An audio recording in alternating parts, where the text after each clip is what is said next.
You can't expect to look like a myostatin deficient horse without understanding the fundamentals of training.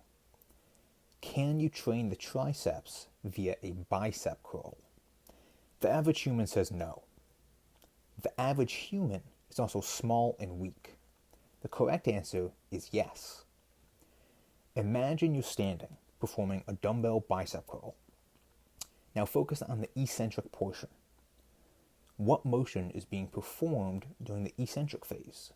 Elbow extension. Now clearly, if you have an IQ above 55, you understand that the bicep is still controlling the eccentric phase of a curl because you're resisting gravity. But what if you weren't? What if, instead of slowing down the eccentric, you let the dumbbell free fall back down to the bottom position? Are you still using the bicep? Of course not. Gravity is doing all of the work. And as you hit the very bottom of the motion, you're trashing your joints and connective tissue because they're the only thing stopping the free-falling dumbbell. But your biceps are inactive throughout that whole eccentric range.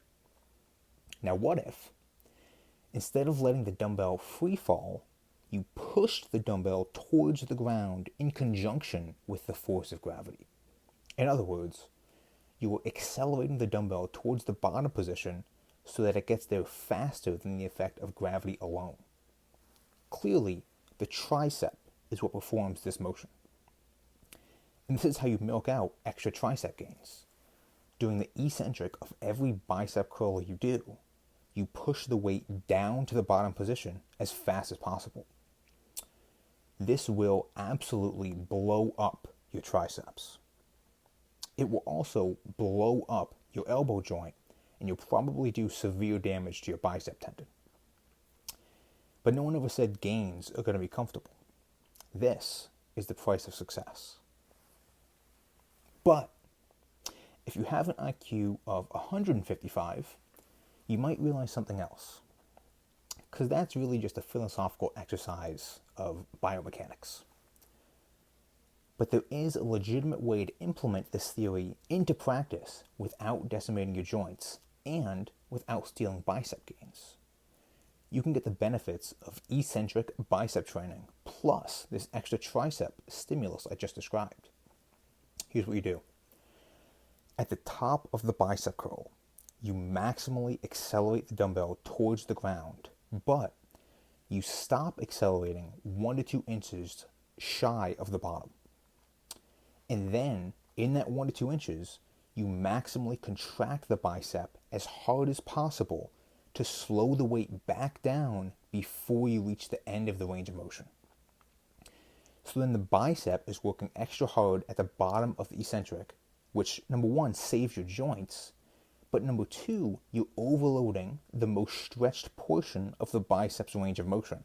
So you also get stretch-mediated hypertrophy. And that is how you get gains. Now, if you are Albert Einstein himself, you might take this idea and say, okay, if I can activate the tricep by pushing the dumbbell down and then activate the bicep again at the bottom to get extra growth, why don't I just repeat this idea in reverse? Shoot the dumbbell back up as hard as possible with the biceps and stop it just shy of the top by activating the triceps, which, by the way, would be stretch-mediated hypertrophy for the triceps, and then send it back down to the bottom with the tris, and then stop it with the bis, etc., etc.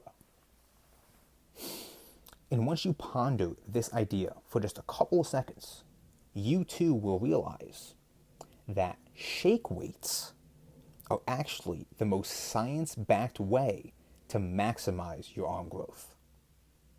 You're welcome.